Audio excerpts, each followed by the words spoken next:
too late for that. Hello, I'm Pam Hoffman, Everyday Spacer. I'm Jeff Miller, 2049 Outfitters. At Everyday Spacer, we show regular folks how to personally and directly participate in space exploration, science, and astronomy. We're here on Friday nights at 9 p.m. Pacific Time, 5 a.m. on Saturday in London, and 6 a.m. on Saturday in Germany. We're broadcasting live from Thousand Oaks, California. Thank you so much for joining us. Before we get started, I want to definitely mention that Artemis has a new launch date. It's set for Saturday, September 3rd. That's like tomorrow, 2:17 p.m. Eastern Time. It's got a 2-hour launch window, and I read from David Renicke's post on Facebook, thanks so much, that makes it Sunday, 4:17 a.m., September 4th in Australia. All right, so tonight's topic, cloud spotting on Mars. We'll be back in 8.3 seconds.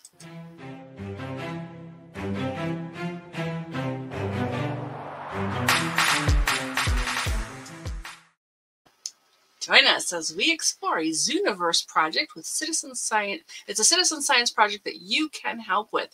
And Jeff is taking lead on this one. Take it away, Jeff. Well, hi. This is another Zooniverse project, if you could show it. And this has all of the stuff you expect from a Zooniverse project.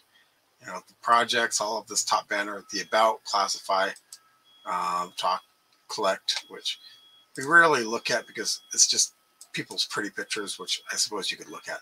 And there's the link for it, folks. Welcome, AC and Scott. Yeah, I didn't realize that there were clouds on Mars either, actually. Well, I knew about clouds. I just didn't know about the super high level clouds.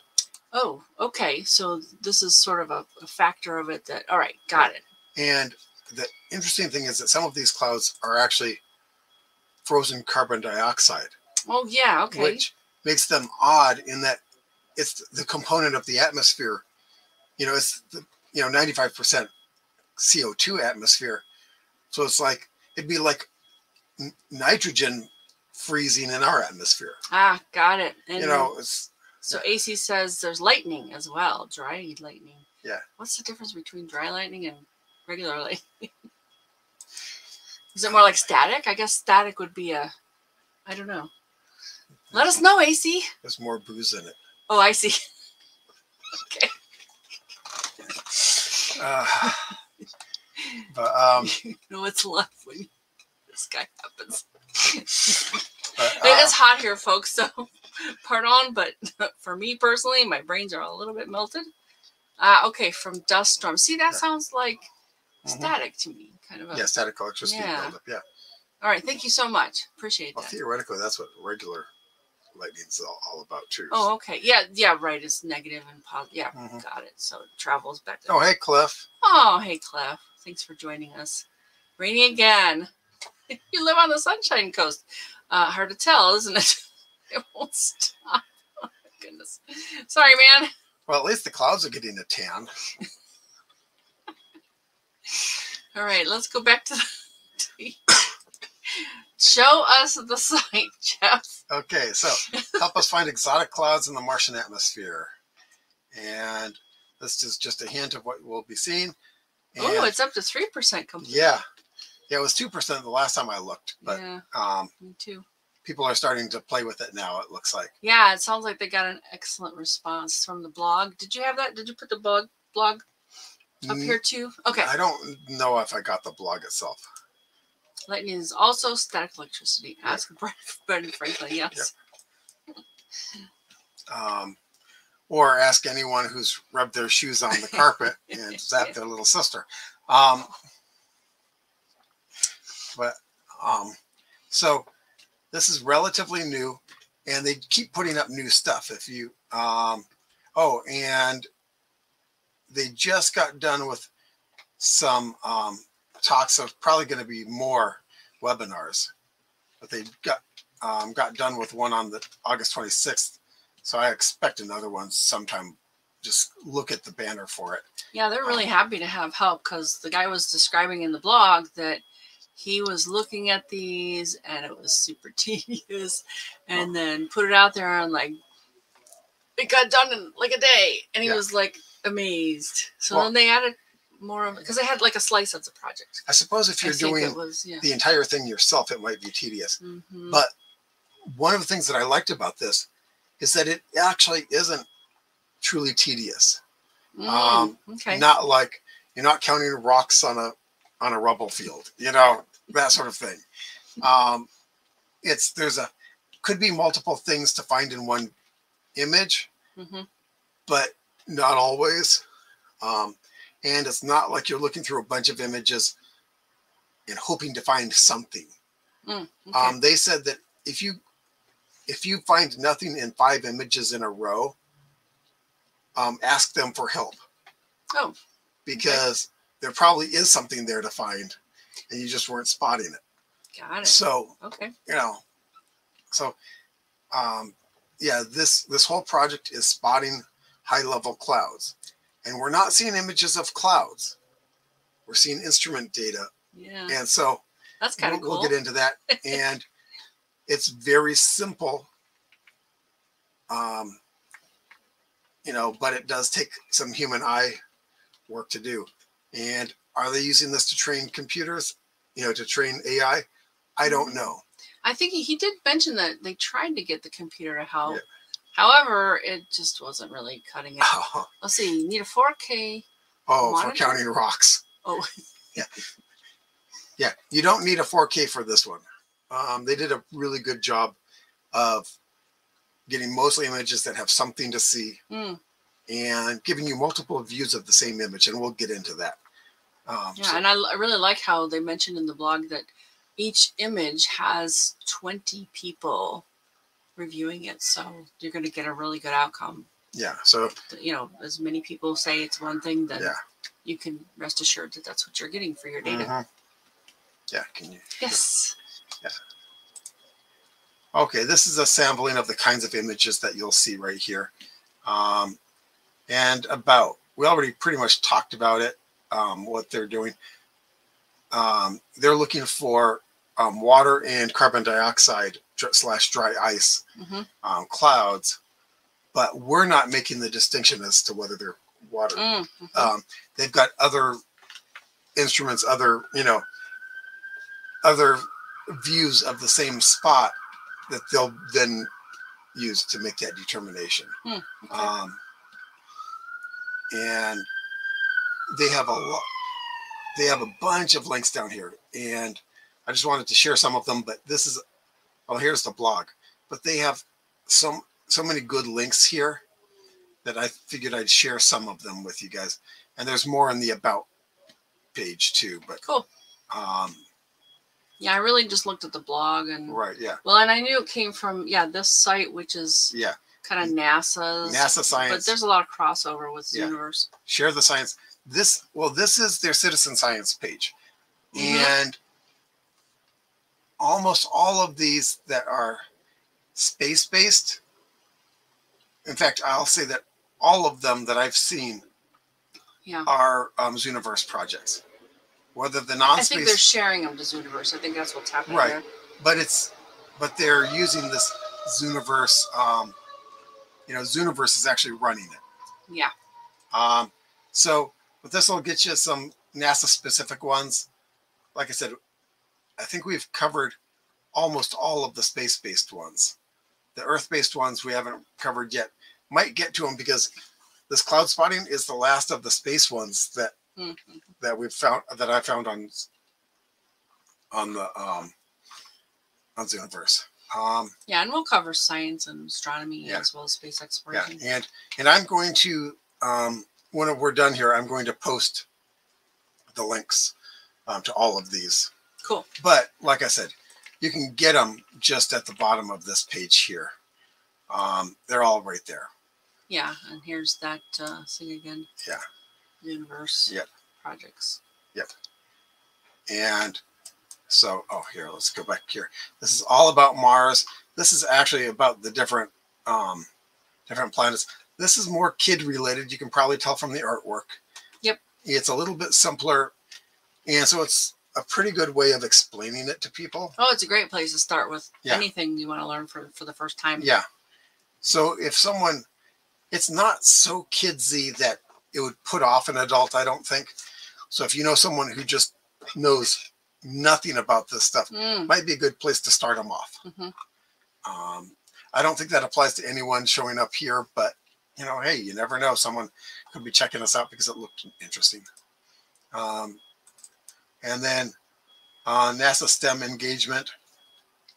This is also Mars in a Minute. These are a bunch of 1-minute videos about Mars, and they do have other, you know, other planets, other video series also, and that's annoying.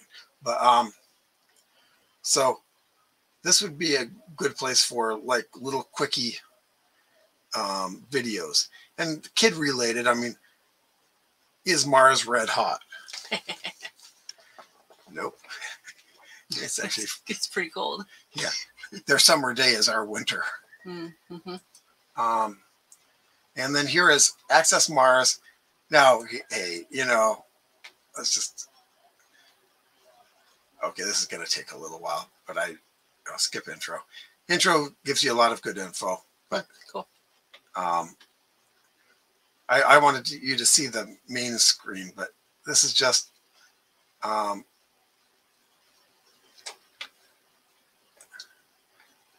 if you notice, you can. You're clicking and moving it, right? Yeah, I'm clicking and dragging, and this is just basically a bunch about it. Eventually, yeah, here we go. Now you get to here, and you can move. It's just. Oh, that's pretty good. Reminds me of the JPL. Yeah, tour. Yeah, virtual tour. Although the interface seems backward to me.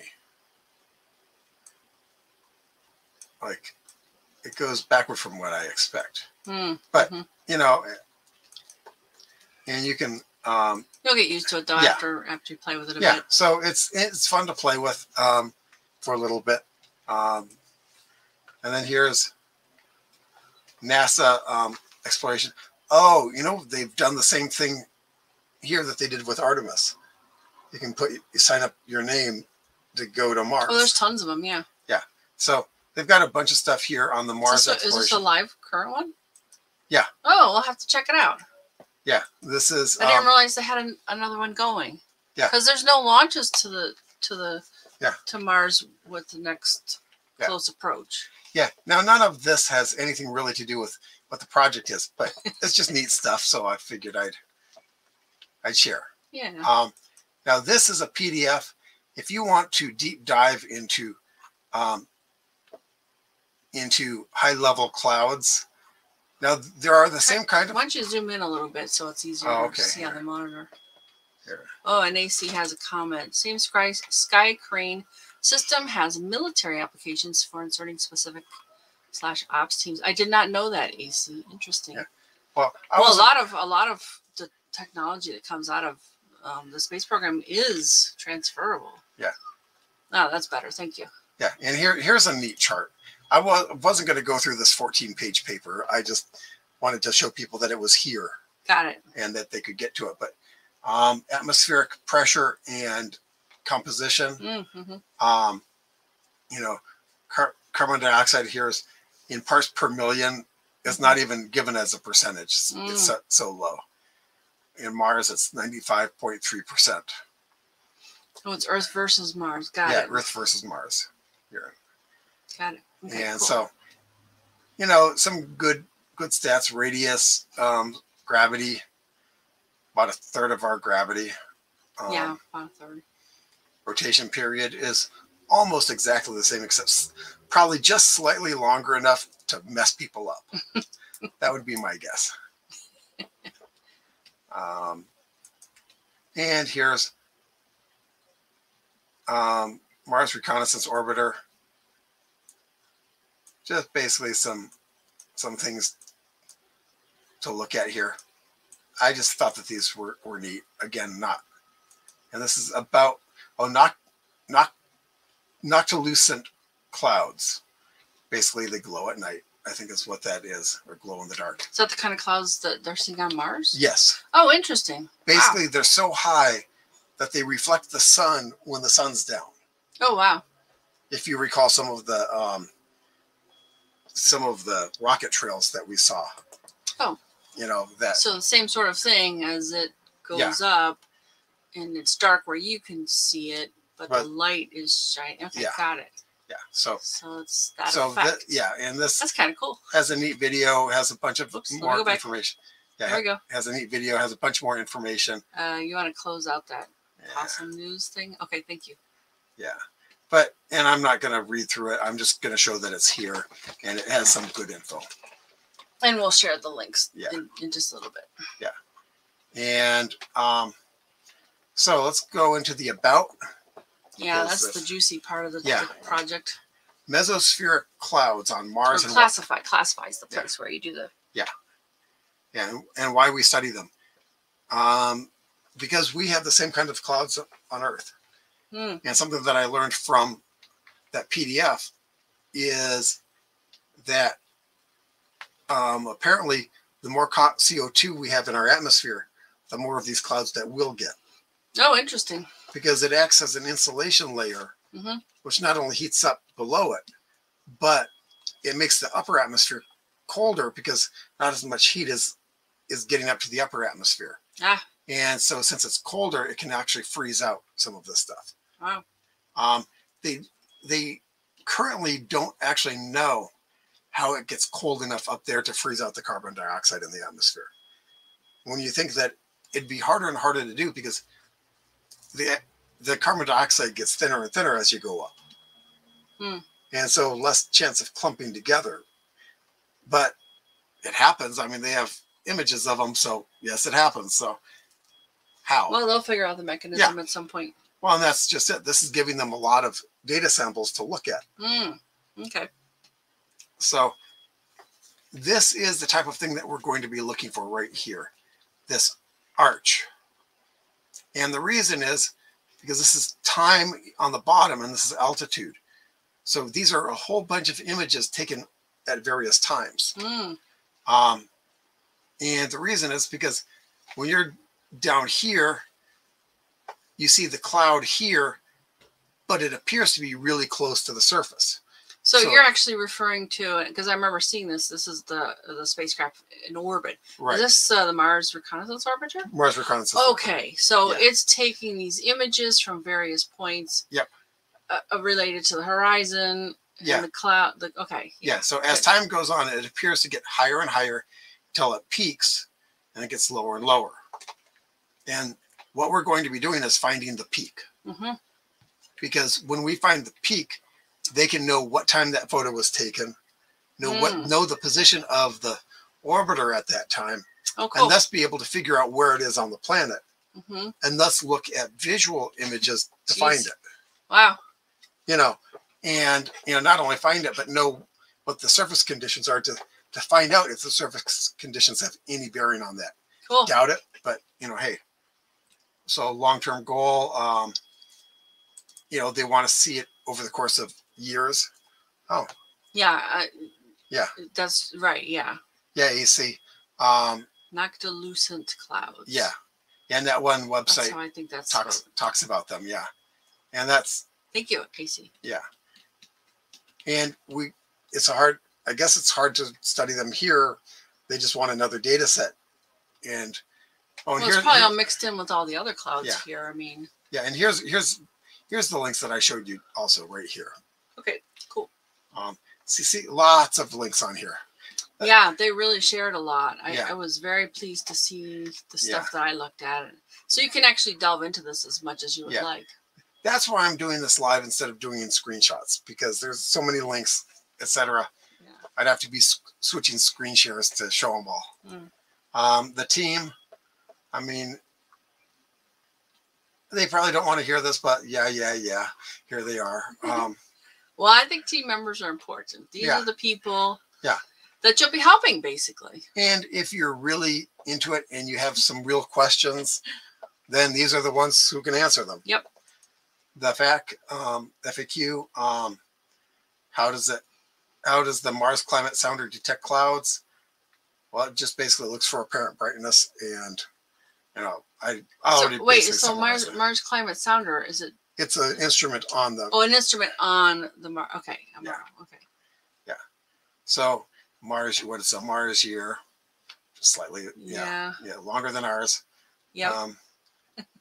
What are the axes of each image? I already explained it. I pretty much summarized most of this, but there's some other stuff. How do clouds form on Mars? Oh, nice. There you go, Scott. Yeah.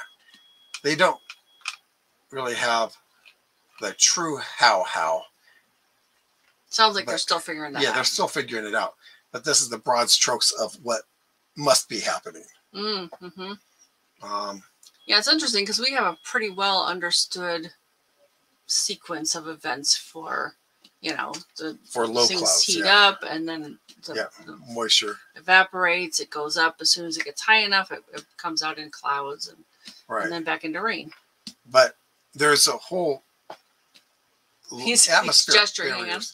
So there's whole atmospheric barriers involved, even in our atmosphere. That stuff that's happening on the surface that's making the clouds that we, our rain clouds, have nothing to do with the clouds that are way high up. Because we have a whole bunch of levels, mesosphere, stratosphere. Yeah. And there's lots of them. What are there, like 8 or something? Yeah. Yeah. So go back here. Okay. Yes. Okay.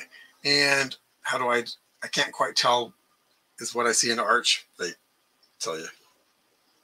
Basically, it has a peak and 2 legs. Yeah, peak and 2 legs. That's what I remember reading. And they say that several times throughout this. Yeah. What if I made a mistake? Can I fix it? Nope. Oh. Well, with 20 people looking at it. There's at least 20 people looking at each image. So every now and again, an oops is probably not a problem. Mm-hmm. And oopsing on over-reporting isn't as bad as oopsing on under-reporting. Oh, okay. Because at least they'll look at it. And they actually have a email address here. So if you want to see that. Cool. And they have a field guide. The suspense is killing me. Well, we'll do this as a 2-parter and actually do the actual spotting second part. How's that? Just for you. Okay. So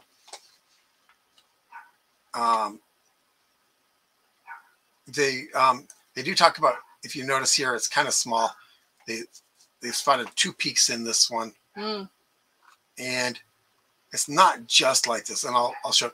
They have, here they're showing, see these 4 dots here? These are different contrasts. This is a standard one. Then they enhance the contrast and enhance the contrast. Mm-hmm. So that sometimes you can spot things that, like here, this wasn't visible, or some of these aren't visible in the early images. Mm-hmm. Like here, you can't see them here, right? But here you can. So that's just increasing contrast until it gets totally washed out, and then you can reverse contrast and possibly see things. So they give you lots of tools to look through them to see. Mm-hmm. To see. Yeah, I remember you can actually run them like a video. You can change the speed and. Yeah, I found that it's just better to just click through them. Just looking at them one by one. Yeah, because otherwise I'm trying to spot changes in multiple spots of the image. Ah, okay. Because there might be more than one peak. Yeah. So this is showing many arches. There's a couple. There's 3. And they're just, the field guide is just basically an expansion on the tutorial. Got it. And the tutorial seemed fine to me. I didn't go through the field guide, but yeah, like I said, the field guide is just an expansion. Mm-hmm. Contrast stretching. This talks about how the different images, the contrast levels, and you see here, everything's too faint to really spot. Mm-hmm. But with the contrast up, look at how many are actually in here. Cool. In fact, do it up even more, and then more, some of them will get washed out at the higher contrast, but if you've already marked them and they're still there, you can just look for ones. Some of those don't look very distinctively 2 legs in a right peak to me. I know.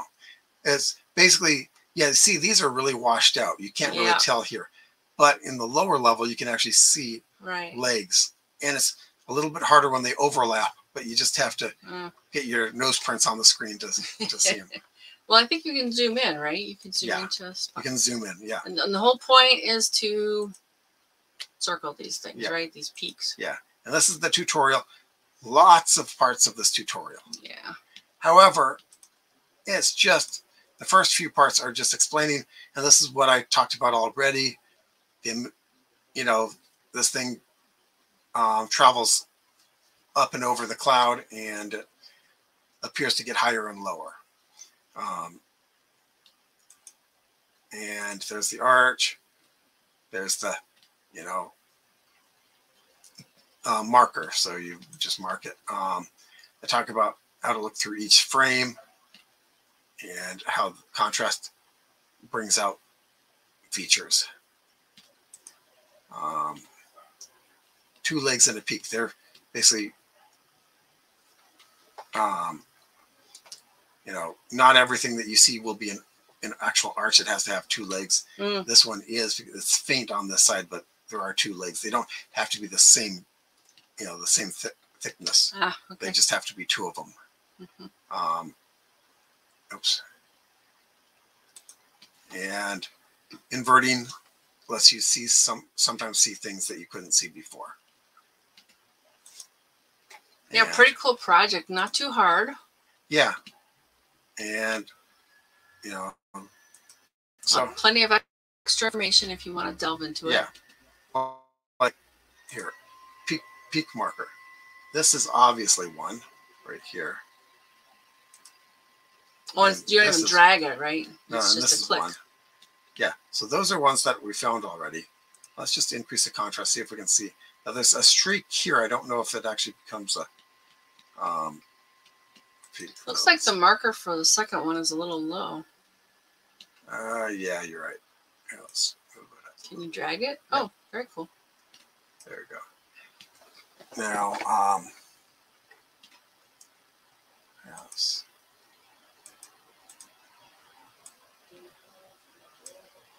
Don't really see distinctive legs for. Yeah, I'm gonna. Nope. Nope. I don't think that's a. But there was something on the right that seemed kind of. Yeah. Come on, I'm trying to move you. Yeah, let's just go to moving. Okay, there we go. Yeah. No, that's not. There's no legs there either. Well, let's just pull back a little. No. Let's go extreme contrast. Okay, every time I do this, I have to switch back to this. Yeah. Now, ooh, there we go. Take a look. Oh, wow. Okay, it pops right out there. Yep. Let's just mark that one. That's a little high. Kind of cool. You can drag it around too. Yeah. Now, so let's see if there are any more that we couldn't see. No. Huh. Nope. And now just to show it, although I don't think we'll see anything. Oh, there's 2 there. Yeah. I didn't even see that before. Very cool. Yep. And the X in the corner there, it looks like you can remove it if you had to. Yes. You click on one and click the X. But yeah. Let's see if there's. Okay, I think that's it for this one. Wait, what's the far right? It's a little high. Yeah, there, right there, right there. Is that 2 legs in a peak? No, I think it's just a streak. Okay. But let's go lower contrast. Oh, so you can change the contrast in this. Yeah. In this opposite too. Okay. Yeah, you see, here's what that looks like in regular. It's just basically a mark here. Okay. So we're going to show the video thing. I thought that was pretty cool how it would go. Oh. So it's the arrow far. Yeah. Yeah. And you can change how fast it goes. If this is easier for you to see, Jeff thinks it's easier to just step through them.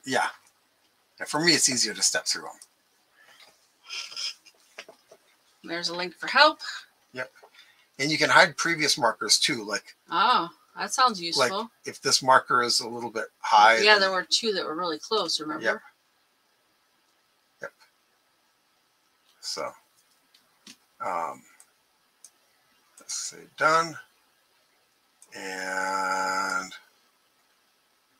search for arches in the frame. If 2 sides in a gap. 4 marked. Yeah. Basically, would you like to discuss the image? That could be interesting. Okay, the next one. Now we're looking at stuff that. There you go. Sure doesn't look like anything hardly there. Yeah. Maybe 1, but that's that's not. That doesn't have 2 legs, does it? No. Kind of in the middle there. Yeah, you're talking about this? Maybe. No, it's lower and to the right. Yeah, that. Yeah. Yeah, let's just take a look at. Nah, that's not it. No. No. Yeah. So yeah, I like this. There's plenty to do, but it's not too hard to figure out. Yeah, and it's relatively simple, and you can just go through it, and it's, it doesn't take rocket science to do. Yeah. But it's not as mindless as like counting rocks or something like that. It's sorry, Scott. Hey, Hey, if you folks try any of these, let us know. Yeah. So here's the next one. Let's put it on normal here. Yeah, don't really. It looks like the same thing. Oh, that's right. Next. Okay, there we go. Ah, got it. So you have to hit 2 things, done and then next. Yep. So this is a very different image. Yeah. Oh, there we go. There's one. Oh, look at that. Just kind of popped right out there. Yep. Nice. None of these look very archy. Well, 2 legs and a peak. Yeah. You'll know that one after there's this another project. one right there. Take a look. Ah. Oh, this is where it'd be nice to hide that. Yeah. The one that's in front. Yeah, it's it's a little hard to tell when it's in there. Yep. Oh, I think that there might be one over here. Let's increase the contrast a little bit. Yep. Yep. Take a look. Nice. This is the streak, but there's another leg right there.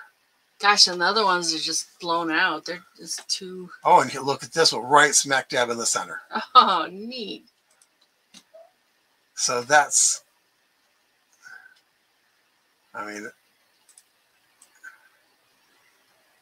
is this? What do you think, Pam? I don't know. It doesn't quite look like legs to me. Just a spike. Well, except that. Here, let's zoom in a little bit because. Yeah, there you go. Zoom in. Oh, maybe is that legs? Yeah, it looks like legs to me. Kind of looks like legs. How interesting. Yeah. So. Yeah, where's the peak though? Yeah, it just kind of wanders a little bit. Well, at least we marked it. They'll figure it out. Yep. Well, and there's 20 people that take a look at these. Yep. There you go. Done and next. Yep. So you got to do two finish moves on this one. Basically, these are showing where all of your markers are. Oh, cool. If you care. Oh, it's like a X, right. Y. Okay. Good. So if you wanted to talk about one, like discuss whether this is real or not, you could say, number 5, here and talk about it. That's cool. So there we go. That's all for this. It's just something, good. You can help them do something, and it's not totally mindless. It's not, what are the 15 rules that apply to whether this is marked or not? Well, some of them, I feel like you need a degree to do them. So. Right. Or not this one. Yes. Oh, hang on.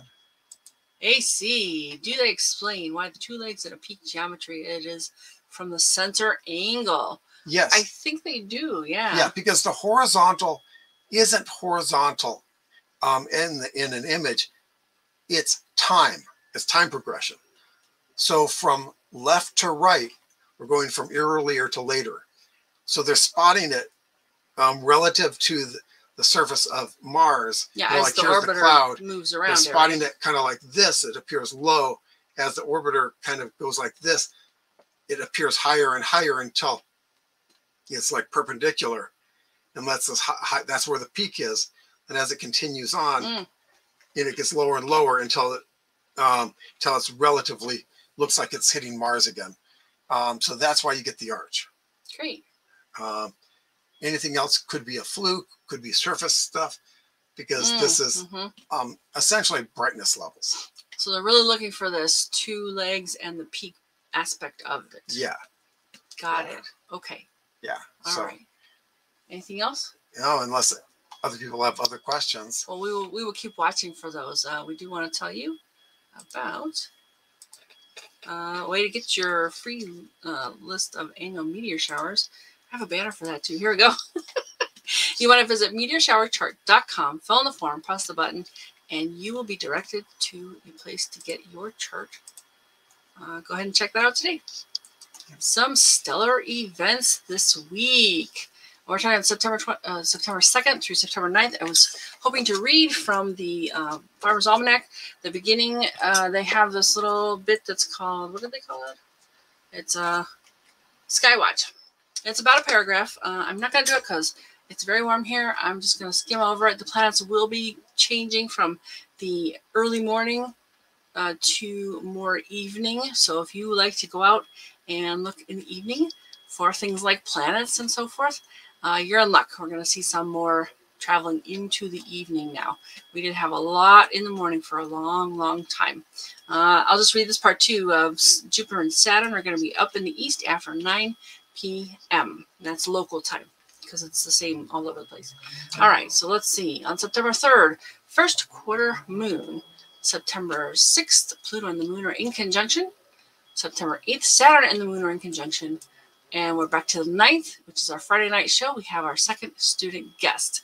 I do want to make a special announcement. If you are anywhere near here, Thousand Oaks, California, my next class starts Tuesday, September 13th and runs for 7 weeks.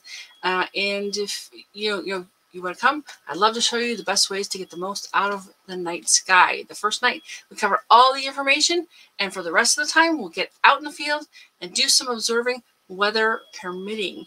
If you did attend before, you're welcome back. Odds are good. You'll see different objects. I have a banner for that too. Yeah, you want to visit crpd.org. Yeah, and this is somewhere in California, so chances of having a heavy cloud cover aren't great. We're pretty much baking. I can work with clouds. It's rain that's the problem. Yeah. There's things we can do even if it's a little cloudy. Yeah. And I just posted all of the links, and it might have split a couple of them up when I. Yeah, we'll check later too. Yeah, but there they are. Yeah, some copy paste will fix links that have been split up. Some other events and activities. Last month, our guest Joaquin mentioned several competitions for students, and we found Society for Science, which has a website which has a number of science and space related competitions. It's here. There it is. Right there. Yep. They have a number of space and science related competitions. So yeah, and we'll talk about them as their deadlines come up. There's things that you can apply for. Kids, you can be a judge. Kids can apply for them, and some of them are anywhere in the world. So that's pretty cool. Oh, AC says Orion is now in the pre-dawn sky. Oh wow, yeah. Yep. Yes, I remember seeing looking for Venus and stuff. Seeing is that Gemini? Wow. Yeah. Okay, you ready for the next one? Sure. Where's the link?